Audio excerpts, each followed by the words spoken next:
தூய ஆவியின் திரியேக ஆசீர்வாதம் நம் அனைவரையும் ஆசீர்வதித்து காப்பதாக. ஆமீன். கிறிஸ்து இயேசுவுக்குள் பிரியமான அன்பு இறை மக்களே, இந்த காலை நேர சிந்தனைக்காக யோசுவா 5ஆம் அதிகாரம் 2வது வசனம். அக்காலத்திலே கர்த்தர் யோசுவாவிடம், நீ கல்லினால் கத்திகளை செய்து திரும்பவும் 2ஆம் விசை இஸ்ரவேலரை விருத்த சேதனம் பண்ணு என்றார். யூத முறைமையின்படி அன்புக்குரியவர்களே, ஒவ்வொரு யூதனும் கண்டிப்பாக விருத்த சேதனம் செய்து ஆக வேண்டும். அப்படி விருத்த சேதனம் செய்யாமல் இருந்தால் அவனுக்கு ஆண்டவரிடத்தில் பங்கு இல்லை என்று சொல்லப்படுகிறது. அப்படியாக இஸ்ரவேலரை மீண்டுமாக ஒரு விசை விருத்த சேதனம் செய்ய ஆண்டவர் அழைக்கிறார். புதிய விசுவாசிகளுக்கென்று நியமிக்கப்பட்டதுதான் ஆவிக்குரிய வாழ்க்கை. அந்த ஆவிக்குரிய வாழ்க்கையிலே, ஆவிக்குரிய ஞானப்பாலிலே நாம் திருப்தி அடைந்து பூரண ஆவிக்குரிய வளர்ச்சியை நாம் தவிர்க்கும் கிறிஸ்தவர்களை குறித்து எபிரேயர் நிருபத்திலே அப்போஸ்தலனாகிய பவுல் 13வது வசனத்திலே சொல்கிறார். பாலுண்கின்ற குழந்தைகளாய் இருக்கிறபடியினால் நீங்கள் நீதியின் வசனத்தில் பழக்கமில்லாதவர்களாக இருக்கிறான் என்று சொல்கிறார். ஆகவே இன்றைக்கு இஸ்ரவேல் மக்கள் கடவுளுடைய அற்புதத்தை, அடையாளத்தை, அதிசயத்தை, வழிநடத்துதலை, ஆச்சரியத்தை, அவருடைய உயர்ந்த துருகத்தை நம்பினவர்கள், பார்த்தவர்கள், அனுபவித்தவர்கள். இன்றைக்கு அவர்களை மீண்டும் ஒரு விசை, ஏனென்றால் கடவுளுடைய வார்த்தை அவருடைய இருதயத்தில் இல்லாதபடி இருதயம் கல்லாய் மாறிப்போகிறது. ஆகவேதான் கல்லினால் ஒரு கத்தியை செய்து அவருடைய 2ஆம் விசை விருத்த சேதனம் பண்ணு. இன்றைக்கு உலகத்திலே நாம் பழகுகின்ற, வேலை செய்கின்ற இடங்களிலே, ஓய்வு பெற்ற நேரத்திலே பிரியாவிடை கொடுக்கிறார். ஆனால் இந்த உலகத்திலிருந்து அன்றாட தற்காலிக பிரியாவிடை கொடுக்கின்ற மனிதர்கள் மத்தியிலே வாழ்ந்து கொண்டிருக்கிறோம். ஆனால் நமக்காக ஒரு நாளும் பிரியாவிடை கொடுக்காத ஒரு மனிதர் இருக்கிறார் என்று சொன்னால் அது ஆண்டவராகிய இயேசு கிறிஸ்து ஒருவர் தான். ஆகவே தான் அவர் சொல்கிறார், உலகம் முடிவரியந்தம் நான் உன்னோடு கூட இருக்கிறேன் என்று சொல்லி, யுக முடிவரியந்தம். ஆகவே இந்த இஸ்ரவேல் மக்கள் கடவுளை விட்டு அவர்கள் இருதயத்திலே விருத்த சேதனம் இல்லாமல் வழி விலகி போனதினால் அவர்களுடைய வாழ்க்கையை மீண்டும் ஒரு கல்லான இருதயத்தை எடுத்து சதையான இருதயத்துக்குள் அவர்களை கொண்டு வர இறைமகன் இந்த நாளிலே விரும்புகிறார்.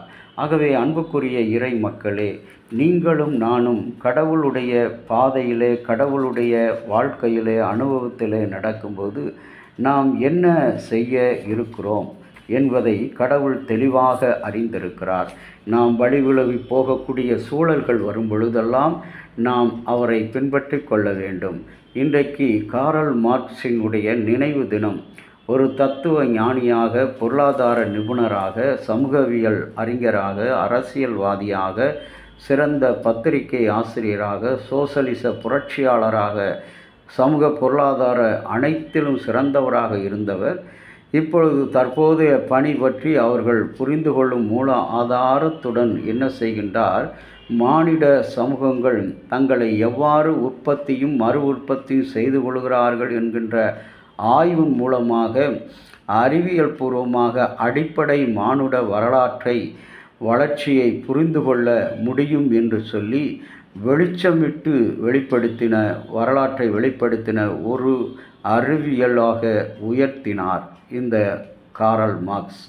அப்படிப்பட்ட நிலையிலே நம்மை குறித்து கடவுள் என்ன திட்டம் வைத்திருக்கிறார்? அவர் சொல்கிறார், நான் உன்னை உள்ளங்கையிலே வரைந்து வைத்திருக்கிறேன், உன் முடியெல்லாம் என்னால் எண்ணப்பட்டிருக்கிறது, நீ பாதாளத்தில் படுக்கை போட்டிருந்தாலும் அங்கே உன்னை காண்பேன், காப்பேன் என்று சொல்கிறார். நமது சிருஷ்டிகரினால் நியமிக்கப்பட்ட நீங்களும் நானும் இன்றைக்கு இயற்கையான முறையிலே நம் அன்றாட அனுபவத்திலே கிறிஸ்துவை பின்பற்றுவர்களாக இருக்க அழைக்கப்படுகிறோம். அவரால் நாம் மீண்டும் ஒருவேளை பாவம் செய்து அவரை விட்டு தூரமாக போய்விட்டோம் என்றாலும் கூட மீண்டும் ஒரு விருத்த சேதனம், கோபம், வெறுப்பு, வியாகுலம், விரக்தி இவைகளில் இருக்கிற நம்முடைய வாழ்க்கையை ஆண்டவர் அந்த கல்லால் செய்த கத்தியினால் அறுத்து அவர் விருத்த சேதனம் செய்ய விரும்புகிறார். நம்முடைய கல்லான இருதயத்தை விருத்த சேதனம் செய்ய விரும்புகிறார். செவிக்கலாம்.